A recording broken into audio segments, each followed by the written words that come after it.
Yippee-i-oh, yippee-i-oh. Ghost riders in the sky. Welcome to the C List. I'm Aaron. And I'm Josh. And today we're going to be looking at a large film called Lockjaw. The film stars DMX. Kinda. In the same way that David Hasselhoff is in Anacondas 3 and that Boa stars Dean Cain. Yes, but he's in far less of this film than any of those other actors in those other films we just mentioned, as the film runs in at a total of about 75 minutes. Minus the 15 minutes of hilarious credits. We'll get back to those later. The story concerns a young boy stealing the magical pen off DMX's father and drawing a picture of his father, and his father in turn gets eaten by Lockjaw, the giant serpent snake creature. Alligator thingy. Basically, later on in his life, the gentleman's wife is run over by a bunch of college kids who are going on a road trip holiday. So, in his anger, I guess, he draws a picture of the car and all the people in it, who are then slowly picked off one by one by the Lockjaw creature. This is where DMX comes in. They go to DMX as he's the only man that knows about the monster, but he only appears when he is needed. Appears out of the darkness of the woods, out of the darkness of the cornfields, with his machete and rocket launcher at hand. The creature itself, it has the body of a snake and the head of a crocodile. And to be totally honest, it's one of the best looking movie monsters that I've seen in quite a while. It's a blatant step up from something like snakes. Acting wise, everyone's average as per usual, what you expect from the people who just get, cannon fodder. DMX, he was alright, I guess, in the couple of minutes that he was in it. The only bit that didn't work for me in the film is probably the whole notion of the pen. It's like a felt tip marker, and that just didn't do it for me. I must say, the gentleman's drawing of these teenagers, done with a single pen, is very impressive. The shading, the colours. He managed to get a lot out of this pen. More than most art students. More than most artists. Many of them would welcome having this magical pen. But no, it's left in the hands of this man who just draws people he wants revenge on.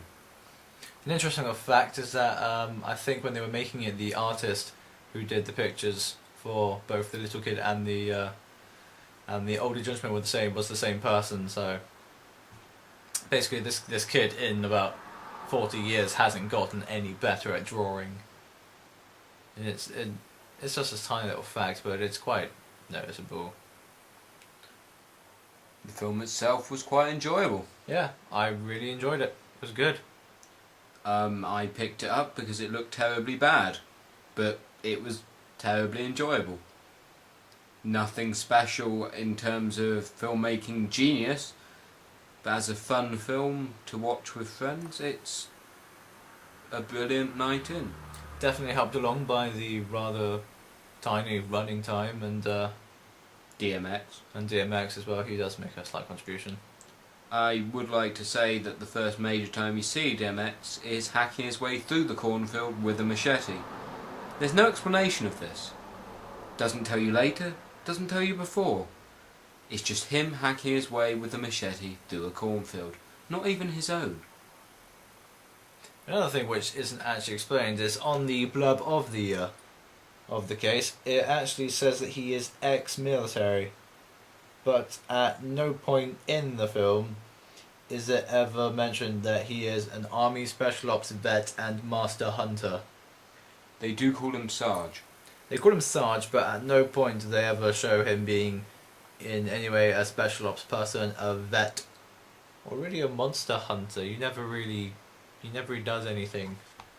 But he has a rocket launcher. Yes, he does. The ending for the film is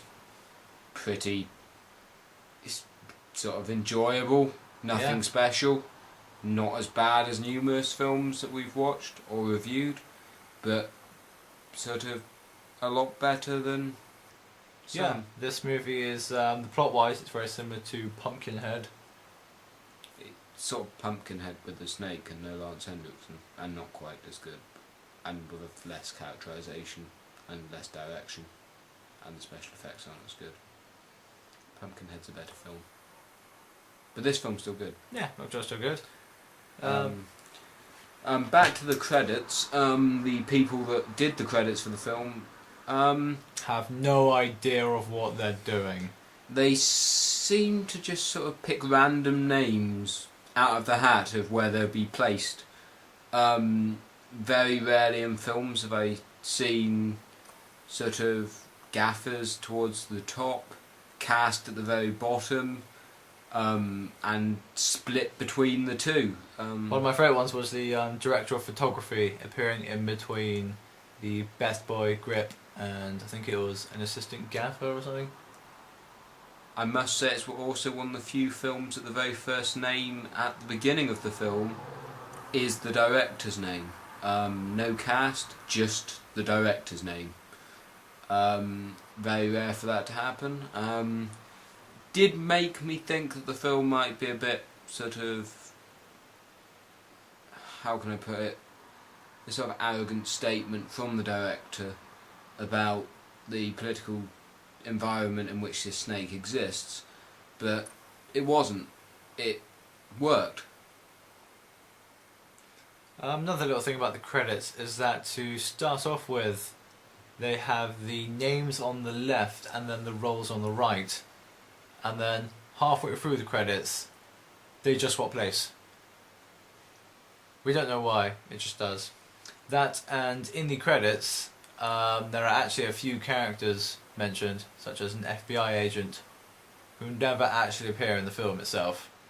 We watched it again just to make sure. There is no FBI agent, we don't know who this guy is or who the actor who plays him is, but I enjoyed the film. I'd say it's well worth watching, well worth buying even. It's probably one of the best sort of snake films I've seen, possibly the most enjoyable for me. I would still give that to Burr vs Python. That's still my favourite out of all of them. As per usual, they've got some pretty horrible taglines here. The one on the front of the box, which also features the creature, which isn't actually the Lockjaw, because the Lockjaw has a crocodile's head, whereas this has a snake's head. But there is, out here, fright bites, which is pretty horrible. And then on the back it says, open wide and say, ah, which is just embarrassing, really. The box art itself is a damn sight better than a lot of the ones we've looked at. Did entice me into buying it. Snake, hand, DMX, Yeah. big red title. Couldn't really ask for much more. Crappy tagline, that was it. Yeah, but yeah, I really enjoyed it, and I hope you enjoyed our review. Yeah, pick it up wherever you can. Yeah, check out our other reviews and up and coming reviews for the last two Anaconda films and Snakes on a Train, plus numerous more. Ghost riders in